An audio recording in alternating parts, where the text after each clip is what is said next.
آپ ان سے پوچھئے ذرا سوچو تو اگر تم پر اللہ کا عذاب رات کو یا دن کو آ جائے تو پھر مجرم لوگ آخر کس چیز کی جلدی مچا رہے ہیں؟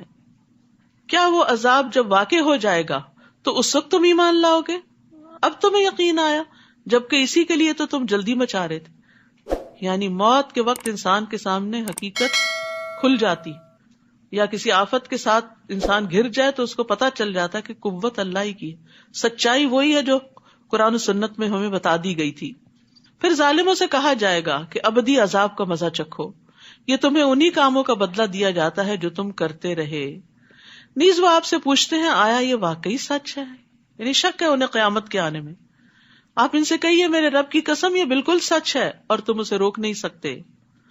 جس کسی نے بھی ظلم کیا ہوگا اگر اس کے پاس روئے زمین کی دولت بھی ہو تو اس عذاب سے بچنے کے لیے دینے پہ آمادہ ہو جائے گا، اور جب وہ عذاب دیکھیں گے تو اپنی ندامت کو چھپائیں گے. ان کا فیصلہ پورے انصاف سے کیا جائے گا اور ان پر کچھ ظلم نہ ہوگا. سن لو جو کچھ آسمانوں اور زمین میں ہے سب اللہ ہی کا ہے. سن لو اللہ کا وعدہ سچا ہے مگر اکثر لوگ جانتے نہیں. هو یحیی و یمیت والیہ ترجعون، وہی زندہ کرتا ہے اور موت دیتا ہے اور اسی کی طرف تم لوٹ کر جاؤ گے. یا ایھا الناس، اے لوگو، قد جاءتکم موعظۃ من ربکم وشفاء لما فی الصدور وہدی ورحمۃ للمؤمنین. لوگو تمہارے پاس تمہارے رب کی طرف سے نصیحت آ چکی ہے، یعنی یہ قرآن پہنچ چکا ہے. یہ دلوں کے امراض کی شفا ہے، دلوں کی بے چینیوں کا علاج ہے. اللہ کا وعدہ سچا ہے اور مومنوں کے لیے ہدایت اور رحمت ہے. قرآن سینے کی بیماریوں کی شفا، یعنی دلوں سے گھٹن اور تنگی اور وسوسے اور برے خیالات اور فاسد ارادے اور بری نیتیں جو شیطان انسان کے دل میں ڈالتا ہے ان سب کو نکال دیتا ہے اور انسان کو اندر سے صاف ستھرا کر دیتا ہے. اسی طرح قرآن مجید عام بیماریوں کے لیے بھی شفا ہے، خاص طور پر سورۃ الفاتحہ. ابن قیم کہتے ہیں دلوں اور جسموں کی بیماریوں میں سے کوئی بیماری ایسی نہیں جس کا علاج اور اس کے سبب کی طرف رہنمائی کا ذریعہ قرآن میں موجود نہ ہو. تو اس نعمت اور اس رحمت اور ہدایت کے آنے پر ہمارا طرز عمل کیا ہونا چاہیے؟ قل بفضل اللہ وبرحمتہ فبذلک فلیفرحوا ھو خیر مما یجمعون. آپ لوگوں سے کہیے یہ کتاب اللہ کے فضل اور اس کی مہربانی سے نازل کی گئی ہے، لہٰذا انہیں اس پر خوش ہونا چاہیے. اس کو پا کر، اس کو پڑھ کے، اس کو سن کے، اس کو سمجھ کے، اس پہ عمل کر کے، اس کے ذریعے اپنا علاج کر کے، یہ ان تمام چیزوں سے بہتر ہے جو وہ جمع کر رہے ہیں. یعنی قرآن کو چھوڑ کر لوگ جن اور چیزوں میں مصروف ہیں اور ان کو پریفرنس دیتے ہیں، یہ قرآن اس سے زیادہ بہتر ہے. آپ ان سے کہیے کیا تم نے سوچا کہ اللہ نے تمہارے لیے جو رزق اتارا تھا اس میں سے تم نے خود ہی کسی کو حرام قرار دے لیا اور کسی کو حلال، تو کیا اللہ نے تمہیں اس کی اجازت دی تھی یا تم اللہ پر افتراء کرتے ہو؟ اور جو لوگ اللہ پر جھوٹ باندھتے ہیں ان کا قیامت کے دن کے متعلق کیا خیال ہے؟ اللہ تو سب لوگوں پر مہربان ہے لیکن اکثر لوگ شکر ادا نہیں کرتے. اے نبی تم جس حال میں بھی ہوتے ہو اور قرآن میں سے جو کچھ بھی سناتے ہو، اور اے لوگو جو کام بھی تم کر رہے ہوتے ہو، ہم ہر وقت تمہارے پاس ہوتے ہیں جب تم اس میں مشغول ہوتے ہو. زمین اور آسمان میں کوئی ذرہ برابر بھی ایسی چیز نہیں جو آپ کے رب سے چھپی رہ سکے. یعنی رب کے علم نے ہر چیز کو گھیرا ہوا ہے. اور ذرے سے بھی چھوٹی، یعنی قرآن کیا بتاتا ہے، ذرے سے بھی چھوٹی چیز ہے، ذرہ بھی ٹوٹ سکتا ہے اور بہت بڑی طاقت بن جاتا ہے، ایٹم بم بن جاتا ہے. تو ذرے سے بھی چھوٹی یا اس سے بڑی کوئی بھی چیز ایسی نہیں جو واضح کتاب یعنی لوح محفوظ میں درج نہ ہو. ہر چیز ریکارڈیڈ ہے. سبحان اللہ. اس لیے کوئی علم گمنے والا نہیں، یعنی اللہ کا علم لکھا ہوا بھی ہے. الا ان اولیاء اللہ لا خوف علیہم ولا هم یحزنون. سن لو جو اللہ کے دوست ہیں انہیں نہ کچھ خوف ہوگا نہ وہ غمگین ہوں گے. تو مومن پہ دنیاوی غم تو ہوتے ہیں، جیسے نبی صلی اللہ علیہ وسلم بیٹے کی وفات پر غمزدہ ہوئے تھے، لیکن مومن کا غم مستقل طور پہ برقرار نہیں رہتا. وقتی طور پر اس کو غم آتا ہے، پھر قرآن اس کے لیے شفا بن جاتا ہے، اللہ کی ہدایت، اور وہ اس غم سے باہر نکل آتا ہے. یعنی دائمی غم لاحق نہیں ہوتا. اسی طرح ذلت کا غم، دشمن کے غلبے کا غم، دین کے اقتدار کے ختم ہونے کا غم، یہ غم ہوتے ہیں لیکن پھر اللہ تعالیٰ تسلی بھی دیتا ہے. نبی صلی اللہ علیہ وسلم نے فرمایا اللہ کے بندوں میں سے کچھ لوگ ایسے بھی ہوں گے جو نہ نبی ہوں گے نہ شہید، مگر قیامت کے دن اللہ کے ہاں ان کے بلند مراتب و منازل کی وجہ سے انبیاء اور شہداء ان پہ رشک کریں گے. یہ کتنے خوش قسمت لوگ ہیں. صحابہ نے عرض کیا اللہ کے رسول ہمیں بتائیں وہ کون لوگ ہوں گے، کیونکہ ان کو نیکیوں کی ہرس تھی. آپ نے فرمایا یہ وہ لوگ ہوں گے جو آپس میں اللہ کی کتاب یا اللہ سے محبت کی بنا پہ محبت کرتے تھے. ان کی آپس کی محبت اللہ کی کتاب کی وجہ سے تھی، یعنی ان کے درمیان کامن چیز قرآن تھا، حالانکہ ان کا آپس میں نہ کوئی رشتہ تھا، نہ مالی لین دین تھا، کوئی بزنس ڈیلنگز نہیں تھی. بس اللہ کی قسم ان کے چہرے پر نور ہوں گے. وہ لوگ پر نور ہوں گے. جب لوگ خوف زدہ ہو رہے ہوں گے تو انہیں کوئی خوف نہیں ہوگا. جب لوگ غمگین اور پریشان ہو رہے ہوں گے تو انہیں کوئی غم اور پریشانی نہ ہوگی. پھر آپ نے اسی آیت کریمہ کی تلاوت کی، الا ان اولیاء اللہ لا خوف علیہم ولا هم يحزنون. تو سوچئے قرآن کس طرح انسان کو ہدایت بخشتا ہے، روشنی بخشتا ہے، دنیا اور آخرت کے غموں سے چھٹکارا عطا کرتا ہے. الذین آمنوا وکانوا یتقون، جو ایمان لائے اور اللہ کا تقوی اختیار کرتے ہیں. لہم البشری فی الحیاۃ الدنیا وفی الآخرہ، ان کے لیے دنیا میں بھی خوشخبری ہے اور آخرت میں بھی. اللہ کی باتوں میں کوئی تبدیلی نہیں ہوتی، یہ سچے وعدے ہیں. آزما کے تو دیکھیں، یہی بہت بڑی کامیابی ہے. ابو ذر کہتے ہیں میں نے نبی صلی اللہ علیہ وسلم سے عرض کیا، ایک آدمی خالص اللہ کے لیے کوئی کام کرتا ہے لیکن لوگ اس سے اس کے کام کی وجہ سے محبت کرنے لگتے ہیں. یعنی کوئی نیکی کا کام وہ کر رہا ہوتا ہے، لوگوں کے دلوں میں اس کی محبت آ جاتی ہے. آپ نے فرمایا یہ مومن کو جلد ملنے والی خوشخبری ہے. یعنی دنیا میں اس کو دکھا دیا جاتا ہے کہ تمہارے کام کی کیا قبولیت ہے. اے نبی کافروں کی باتوں پر آپ غمزدہ نہ ہوں. عزت تو تمام تر اللہ ہی کے لیے ہے. دنیا میں اگر کوئی آپ پہ جھوٹے الزام لگائے، آپ کی غلطیاں پکڑ پکڑ کے اچھالے، تو ان باتوں پہ غم نہ کریں، کیونکہ عزت اللہ کے پاس ہے اور اللہ ہی کی ہے. وہ سب کچھ سننے والا اور جاننے والا ہے. سن لو جو کچھ آسمانوں اور زمین میں ہے سب اللہ ہی کے لیے ہے. اب جو لوگ اللہ کو چھوڑ کر دوسرے شریکوں کو پکارتے ہیں وہ کس چیز کی اتباع کرتے ہیں؟ وہ تو محض ظن کے پیچھے لگے ہوئے ہیں. یعنی جن کا اللہ پہ بھروسہ نہیں، پھر وہ صرف خیالات کی دنیا میں ہیں، محض قیاس آرائیاں کر رہے ہیں. وہی تو ہے جس نے تمہارے لیے رات بنائی تاکہ تم اس میں آرام کرو اور دن کو روشن بنا دیا کہ اس میں کام کاج کر سکو. اس میں بھی ان لوگوں کے لیے نشانیاں ہیں جو حق بات سنتے ہیں. لوگوں نے کہہ دیا کہ اللہ نے کسی کو بیٹا بنا لیا ہے. وہ ایسی باتوں سے پاک ہے، اس کا کوئی بیٹا نہیں. وہ بے نیاز ہے. جو کچھ آسمانوں اور زمین میں ہے سب اسی کا ہے. تمہارے پاس اس کی کوئی دلیل نہیں. کیا تم اللہ کی نسبت وہ بات کہتے ہو جو تم جانتے نہیں؟ آپ ان سے کہیے کہ جو لوگ اللہ پر جھوٹ باندھتے ہیں وہ فلاح نہیں پا سکتے. تو اللہ کے بارے میں غلط بات مت کہیے، اپنے پاس سے باتیں بنا کے مت اللہ پہ چشمہ کیجیے. ان کے لیے جو فائدے ہیں دنیا میں ہی ہیں. یعنی من گھڑت دین پیش کر کے دنیا سے تو کچھ فائدے حاصل کر سکتے ہیں، پھر انہیں ہماری ہی طرف لوٹ کر آنا ہے. پھر ہم انہیں سخت عذاب کا مزہ چکھائیں گے کیونکہ وہ کفر کیا کرتے تھے. انہیں نوح علیہ السلام کا قصہ سنائیے جب انہوں نے اپنی قوم سے کہا، اے میری قوم، اگر تمہیں میرا کھڑا ہونا اور اللہ کی آیات سے نصیحت کرنا ناگوار گزرتا ہے تو میں نے اللہ پہ بھروسہ کر لیا ہے. تم یوں کرو کہ اپنے شریکوں کو ساتھ ملا کر ایک فیصلے پہ متفق ہو جاؤ جس کا کوئی پہلو تم سے پوشیدہ نہ رہے. یعنی آپس میں خوب مشورے کر لو، پھر جو کچھ میرے ساتھ کرنا ہو کر گزرو، بالکل مجھے مہلت نہ دو. کیونکہ ان کو یہ کانفیڈینس تھا کہ وہ جو کہہ رہے ہیں کر رہے ہیں وہ بالکل صحیح ہے، دشمنوں کی چالیں ان کو نقصان نہیں دیں گی. پھر اگر تم میری نصیحت سے اعراض کرتے ہو، منہ موڑتے ہو، تو میں تم سے کوئی مزدوری تو نہیں مانگتا، اجرت تو نہیں مانگتا جو بند ہو جائے گی، تم میرا نقصان کر دو گے. میرا اجر تو اللہ کے ذمہ ہے اور مجھے یہی حکم ہوا ہے کہ میں فرما بردار بن کر رہوں. مگر انہوں نے نوح کو جھٹلا دیا.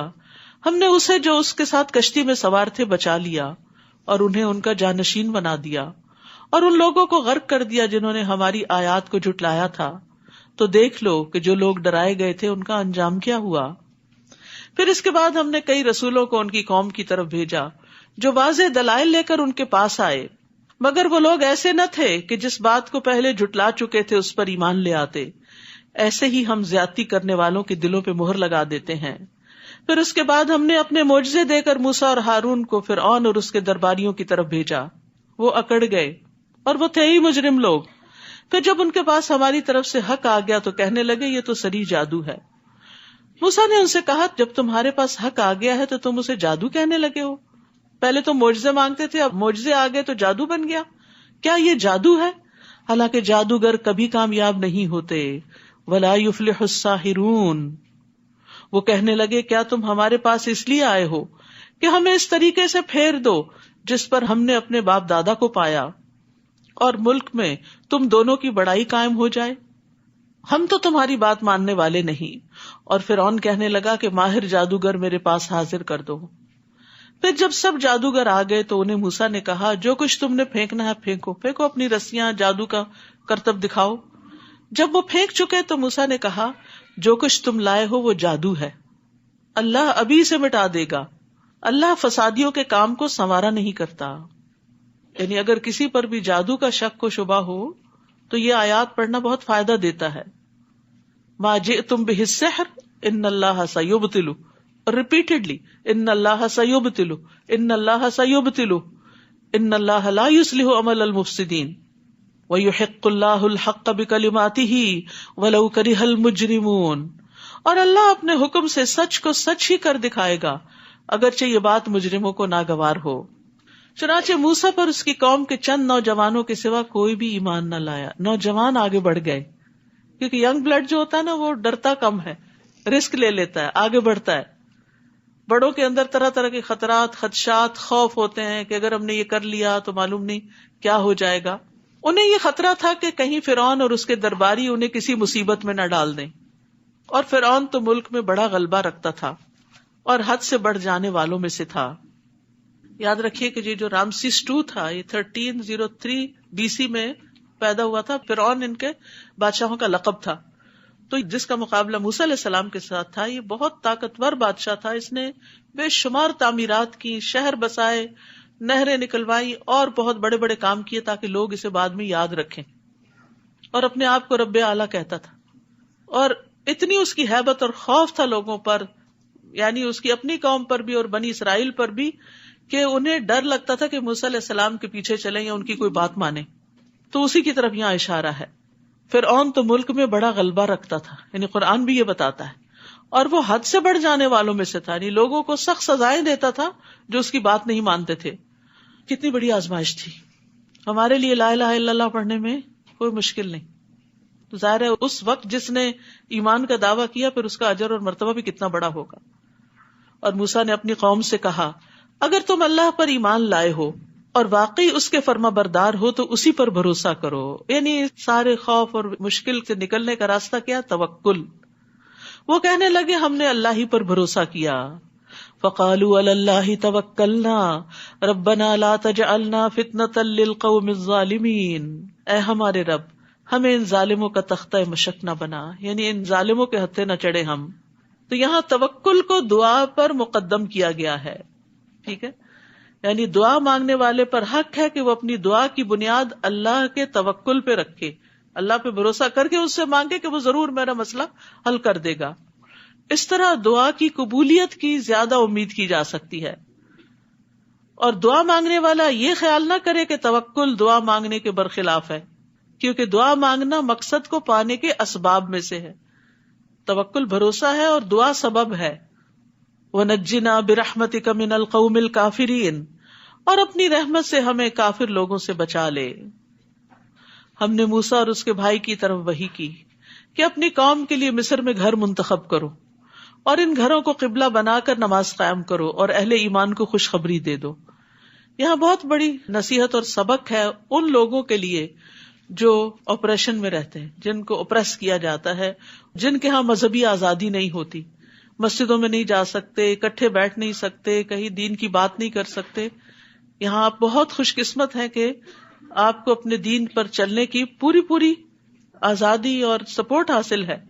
تو یہ اللہ کا بہت بڑا انعام ہے کہ انسان کو اپنے دین کے اوپر پریکٹس کی سہولت نصیب ہو، لیکن ہر جگہ ایسا نہیں ہوتا، یہ آزادی ہر جگہ نہیں ہوتی۔ کچھ جگہ پر اللہ کو ماننے والے بڑے پسے ہوئے بھی ہوتے ہیں، تو ان کو پھر بہت بڑے بڑے اجتماعات اور بڑی بڑی جگہوں پہ اکٹھا ہونے کے بجائے کیا کرنا چاہیے کہ جہاں موجود ہیں وہیں پر ہی اللہ کا نام لیں. یعنی حالات تو ایک جیسے نہیں رہتے، کبھی آپ بڑا کام کر لیتے ہیں اور کبھی آپ نہیں کر سکتے، تو جہاں جیسے بھی حالات ہو اس کے مطابق اسٹریٹجی بنائیں. اور یہاں پر کیا کہا گیا کہ گھروں کو قبلہ بنا کر نماز قائم کرو، یعنی گھر کے اندر ہی مصلی بنا لو اور اہل ایمان کو خوشخبری دے دو. نہیں، عبادت تو نہیں چھوڑنی، عبادت تو نہیں چھوڑنی، جیسے ممکن ہو جس طرح کا حال ہو ویسے ہی طریقہ اختیار کر لو. اور موسیٰ علیہ السلام نے اللہ سے دعا کی، اے رب تو نے اس دنیا کی زندگی میں فرعون اور اس کے درباریوں کو ٹھاٹ باٹ اور اموال دے رکھے ہیں کہ وہ لوگوں کو تیری راہ سے گمراہ کرتے رہیں. یعنی وہ دنیاوی اسباب کے زیادہ ہونے کی وجہ سے لوگوں کو پریس کرتے ہیں. اے رب ان کے اموال کو غارت کر دے، ان کے دلوں کو ایسا سخت بنا دے کہ جب تک دردناک عذاب نہ دیکھ لیں ایمان نہ لائیں. قال قد اجیبت دعوتکما فاستقیما. اللہ تعالیٰ نے فرمایا تم دونوں کی دعا قبول ہو چکی، اب ایسا ہی ہوگا، تم دونوں ثابت قدم رہو اور ان لوگوں کی پیروی نہ کرو جو علم نہیں رکھتے.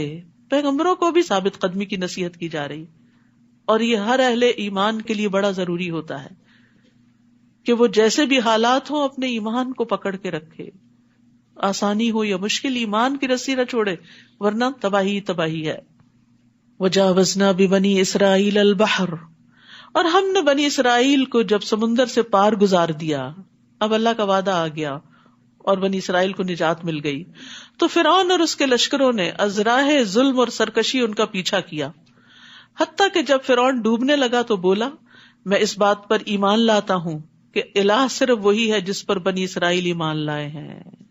عذاب دیکھ کے وہ بھی ایمان لے آیا اور میں اس کا فرما بردار ہوتا ہوں. لیکن یاد رکھیے کہ ایسے وقت میں ایمان فائدہ نہیں دیتا. انسان نیک اعمال کے لیے دیر نہ لگائے، ٹال مٹول نہ کرتا رہے، اچھا پھر کر لوں گا، بعد میں کر لوں گا، اس سال یہ مصروفیت ہے، اگلے میں یہ نہیں. اللہ کی طرف آنا چاہتا ہے تو بس ڈیسائیڈ کر لے، آ جائے.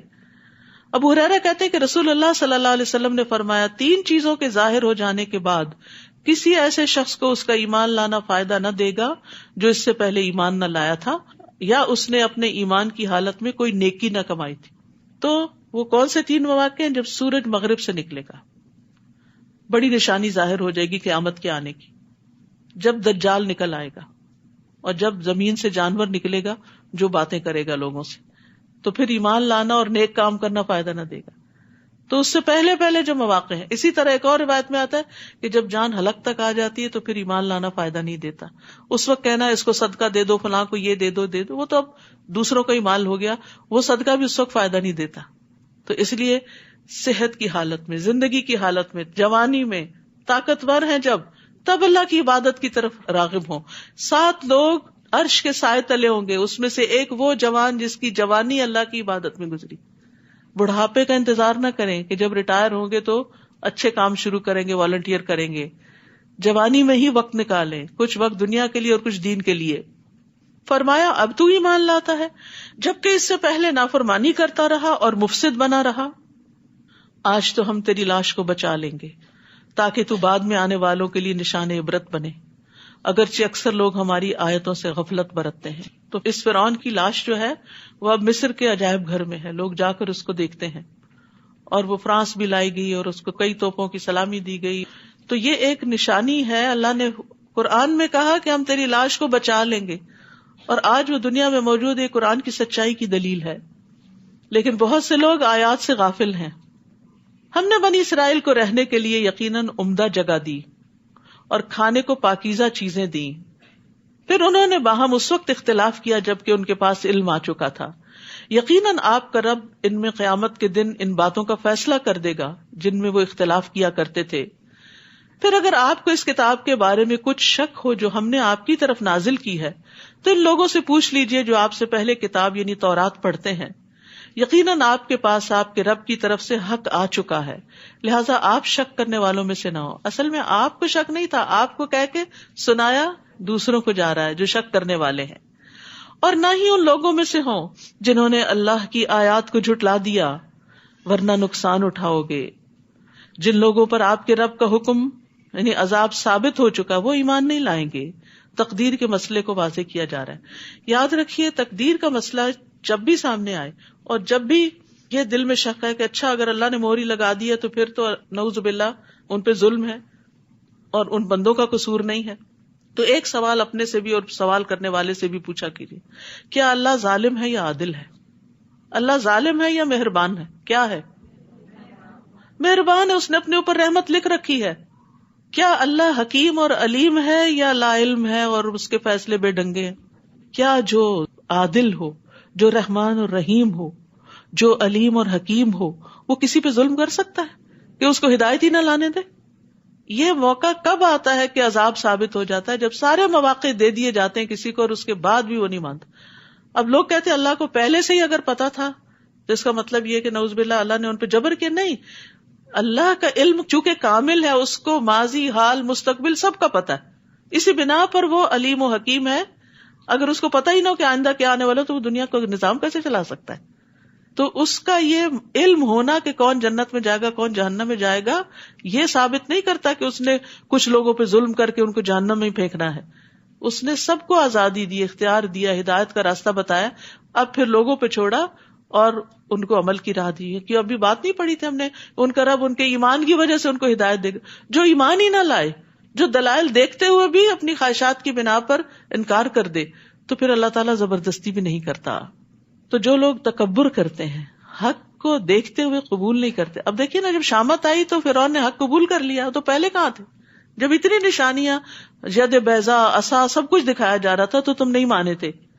تو اب اگر کہا جائے کہ فرعون پہ ظلم ہوا، اللہ کو پہلے سے پتا تھا فرعون نے جہنم میں جانا اس لیے گیا؟ نہیں، اللہ کو پتا تھا کہ یہ بندہ اپنے تکبر کی وجہ سے مان کے نہیں دے گا۔ تو اینڈ آف دا ڈے بات ہم ہی پہ آتی ہے کہ ہماری چوائس کیا ہے۔ فرمایا خواہ ان کے پاس کوئی بھی معجزہ آ جائے وہ نہیں مانیں گے حتیٰ کہ وہ دردناک عذاب نہ دیکھ لیں۔ پھر کیا یونس علیہ السلام کی قوم کے سوا کوئی ایسی مثال ہے کہ کوئی قوم عذاب دیکھ کر ایمان لائے تو اس کا ایمان اسے فائدہ دے؟ فرعون عذاب کو دیکھ کر ایمان لایا، فائدہ نہ ہوا، لیکن قوم یونس کو ہو گیا۔ سچے دل سے گڑ گڑائے کیونکہ ان کے پیغمبر ان کو چھوڑ کے چلے گئے تھے، ابھی ان کے عذاب کا وقت نہیں آیا تھا، اس سے پہلے انہوں نے فائدہ اٹھا لیا۔ جب وہ ایمان لے آئے تو ہم نے دنیا کی زندگی میں ان سے رسوائی کا عذاب دور کر دیا اور ایک مدت تک انہیں سامان زیست سے فائدہ اٹھانے کا موقع دیا۔ اور اگر آپ کا رب چاہتا تو جتنے لوگ زمین میں موجود ہیں سب کے سب ایمان لے آتے، وہ زبردستی بھی مسلمان بنا سکتا ہے۔ پھر کیا آپ لوگوں کو مجبور کریں گے کہ وہ ایمان لائیں؟ آپ دیکھ رہے ہیں سورۃ یونس کا مزاج پوری عقائد پر بات ہوتی، اللہ پر ایمان، کتابوں پر ایمان، رسولوں پر ایمان، تقدیر پر ایمان، آخرت پر ایمان۔ تو یہ ایمان بڑھانے والی صورت ہے۔ پھر فرمایا کسی کے لیے یہ ممکن نہیں کہ وہ اللہ کے اذن کے بغیر ایمان لائے، اور اللہ تو ان لوگوں پر گندگی ڈالتا ہے جو عقل سے کام نہیں لیتے، یعنی عقل استعمال نہیں کرتے، ہدایت پاتے نہیں، تو پھر اللہ تعالیٰ بھی توفیق چھین لیتا ہے۔ آپ ان سے کہیے ذرا دیکھو تو آسمان اور زمین میں کچھ نشانیاں ہیں، مگر جو لوگ ایمان لانا ہی نہ چاہیں یہ نشانیاں اور تنبیہات ان کے کس کام آ سکتی ہیں؟ یعنی جو ہدایت چاہتا ہے اس کے لیے بڑے بڑے دلائل موجود ہیں۔ کیا یہ لوگ اس بات کا انتظار کر رہے ہیں کہ ان پر ویسے ہی برے دن آئے جیسے ان سے پہلے گزرے ہوئے لوگوں پر آ چکے، پچھلی قوموں کی طرح عذاب آئے؟ آپ ان سے کہیے اچھا تم بھی انتظار کرو اور میں بھی تمہارے ساتھ انتظار کرتا ہوں، پھر ہم رسولوں اور ایمان لانے والوں کو بچا لیتے ہیں۔ پچھلی ساری قوموں کا انجام یہی ہوا، یہی ہمارا طریقہ ہے کہ مومنوں کو بچا لینا ہمارے ذمہ ہوتا ہے، یہ اللہ کی خاص مدد ہوتی ہے۔ قل یا ایھا الناس، کہہ دیجئے اے لوگو، اگر میرے دین کے بارے میں تمہیں کوئی شک ہے تو میں ان کی عبادت نہ کروں گا جن کی تم اللہ کو چھوڑ کر عبادت کر رہے ہو، میں تو اسی اللہ کی عبادت کرتا ہوں جو تمہیں موت دیتا ہے، کہ تم موت کے وقت اپنے آپ کو بچا نہیں سکتے، عاجز ہو، اور مجھے یہی حکم ہوا ہے کہ میں ایمان لانے والوں میں سے ہو جاؤں۔ کس طرح عاجز کیا گیا؟ کوئی ڈاکٹر، کوئی دنیا کا بڑے سے بڑا انسان کسی کو موت کے منہ سے نہیں نکال سکتا، موت انسان کو عاجز کر کے رکھ دیتی۔ موت بتاتی ہے کہ کوئی اور ہے جس کا حکم چلتا ہے۔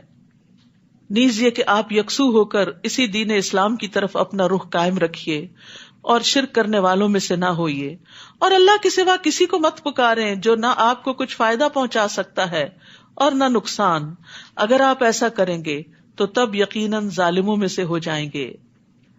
وَإِن يَمْسَسْكَ اللَّهُ بِضُرٍّ فَلَا كَاشِفَ لَهُ إِلَّا هُوَ، اور اگر اللہ آپ کو کوئی تکلیف پہنچانا چاہے تو اس کے سوا کوئی دور کرنے والا نہیں۔ اور اگر اللہ آپ سے کوئی بھلائی کرنا چاہے تو اسے کوئی ٹالنے والا نہیں.